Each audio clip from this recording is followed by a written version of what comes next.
বলে আল্লাহ এই সবগুলারে আমি ওয়াসওয়াসা দিয়ে মুনাফিক বানিয়ে নাস্তিক বানিয়ে জাহান্নামে ঢুকাবো।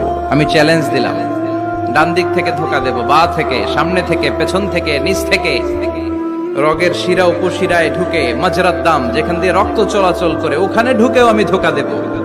তো আপনি জান্নাতে ঢুকাবেন কেনমে? আল্লাহ বললেন তুমি আমারও চ্যালেঞ্জ দাও, এত বড় সাহস?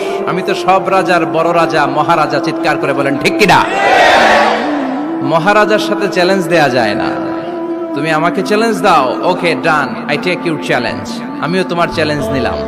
তুমি আজীবন ধোকা দিবা, আজীবন তুমি গুমরা করবা, বেনামাজি বানাবা, জালিম বানাবা, কিন্তু আমার বান্দা কোন তাফসীরুল কোরআনের মাহফিলে এসে